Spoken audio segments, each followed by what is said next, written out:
Today we'll be replacing the front and rear brake pads on a 2004 Acura TL. We'll resurface the front brake rotors. We'll leave the rear rotors alone. We're trying to save the customer some money, and the rear rotors don't usually warp as bad as the front rotors. We're going to be removing all four wheels and getting the vehicle completely off the ground. So now we're going to take the front wheels off first, because when we tilt up the rear end to get the rear wheels off the ground, the front wheels may touch the ground. Okay, you don't have to go to each wheel corner to lift up the rear end. You can find a center lift point and then get the rear wheels up.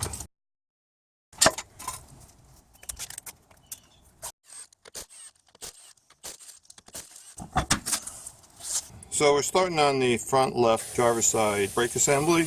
So we'll detach this brake line from the steering knuckle. We'll be resting the caliper on here so that it doesn't put any stress on the brake line hose.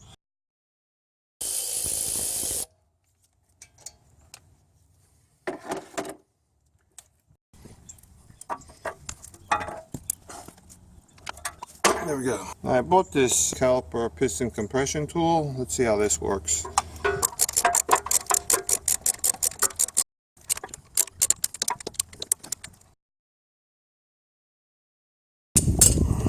Piston's depressed. Okay, right there. Take the pads off.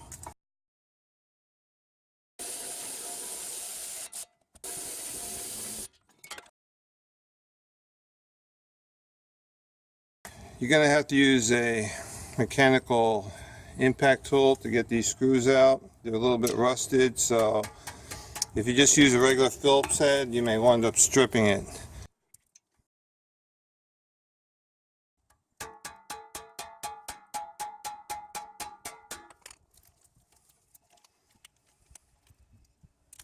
Okay, so this rotor seems a little stuck.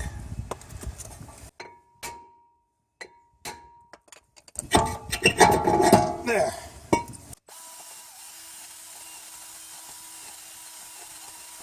Okay, so this is the resurfaced rotor. Before we put it on, put some anti-seize right here around the perimeter, so next time the brake gets serviced, it won't be such a hassle getting the rotor off. We'll get this lined up with this retention screw hole.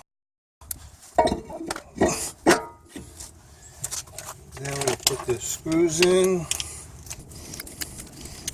These only need to be hand tight, not torqued down. They're just there to prevent the rotor from moving around while we mount the caliper bracket. So here's the caliper bracket. So lubricate this pin, just put a little bit on here, spread it out, push it back in, spin it around. And then we'll remove the abutment clips. And here are the new ones. Gotta get these corners pushed in here.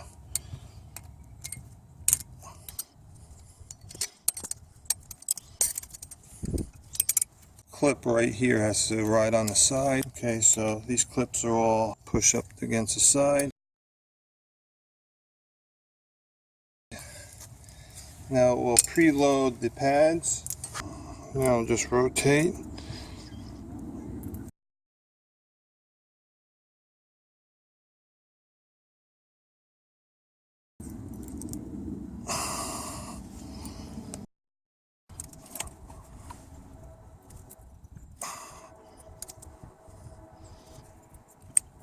So this is preloaded. Now I could just mount them on the steering knuckle.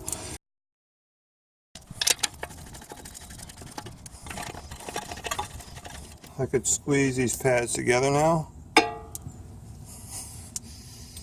Torque down the bolts with a 17mm box wrench.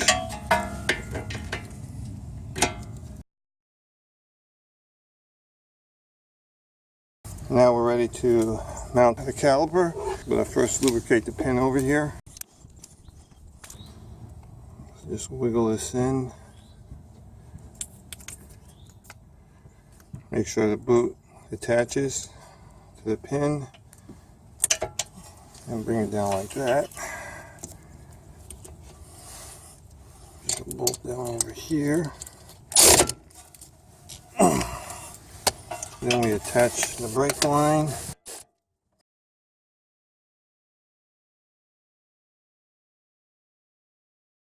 Now on the rear disc brakes, we're replacing pads with the best quality pads I could buy at AdvanceAuto / CarQuest. These are the platinum pads. These shims use a special adhesive onto the pads so they won't vibrate off. And the kit also comes with new abutment clips and this spring that applies tension to the pads so they don't move around. They go right here into the caliper.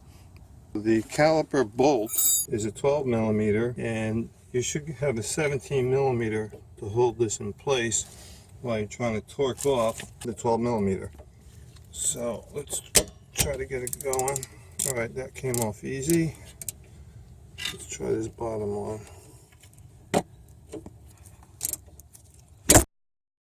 If this nut doesn't spin, then you don't have to support it with a 17 millimeter. But if it does spin, just hold this in place while you're trying to take the caliper bolt out. Now the caliper won't come off unless you remove a retention bolt for the brake line hose over here. Okay, now we can take the caliper off the pads like that.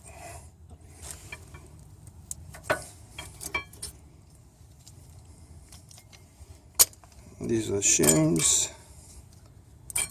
We could lubricate the caliper pins.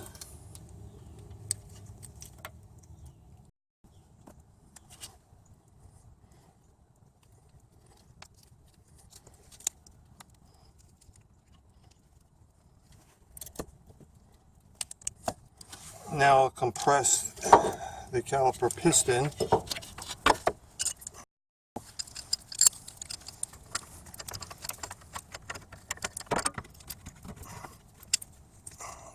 Okay, that's compressed now. And now I'll be removing this spring. Now the spring is clipped up here, so I use a pick tool. Bend it a little bit. We're not reusing it. Here's the new one. So we gotta get this other end of the clip up. I get the pick tool behind it and push it up. There. So that's your new brake pad spring. These are your new abutment clips. This portion here, you got to drive it into this gap.